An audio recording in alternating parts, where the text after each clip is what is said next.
शबना तू इतने बैठी है, मुझे मेहमान अचन पे कराची का, उठी मुझे मानी पचा दे, जल्दी कर।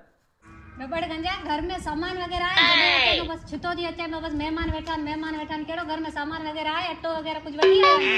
अरे तोखे कल चोरी तो 1000 रुपया दी ना हुआ, वो तो कया के ना मुझी शॉपिंग थी वई, मुपाट शॉपिंग वगैरह कई शॉपिंग थी वई। अल्लाह तुझी शॉपिंग कदे तो पूरी थींदी भेण निभागी हाणे मुझा मेहमान अचन पे आऊं परेशान लगो पे। अच्छा वो बेनजीर वाली किस्त हु कटाई छा? वो जो बेनजीर वाला पैसा मिला वो मु पाने जो से शॉपिंग वगैरह कई या न्यू सूट निकता प्लाजा वगैरह में वो मु खरीदिया वगैरह वो सब मु मने बर्तन वगैरह घर में आण्या करा तो जे 1000 रुपया में छा थी दो। अरे निभागी तो सूर नहीं मारिया, जके बेनजीर रा पैसा आवा तो शॉपिंग में हड़प करे जरिया। अरे छो अची तो मां तंग थियो आया यार। कावड़ छो तो करी सरकार पैसा दे दी उनते पे कावड़ करे दो तू। हाँ बाबे, अरे यार मुझी गाल बुधो एकड़ो मिनट यार। तवा के यार मानी खराया तो अचो हल दुबई ते अचो होटल ते होते खराया तो मुझे लाती ते आजाब लगो पियो है।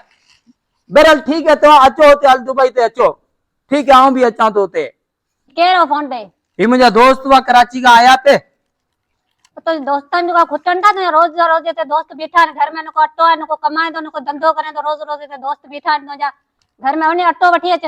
अट्टो बटो मोट आए को ना, मुझा दोस्त आया नल दुबई ते आ वनी उनखे वनी मानी वनी खराया तो इतना घर का बाहर निकतो है तो दुकान सा मतो लाए चंदस। एड़ी अची तो मगज में लगायो केदा वणनी कोन था जो आ वना तो वॉशरूम में केदा ना वने? अरे हाँ वॉशरूम में तो वना, वॉशरूम में तो मरा दे।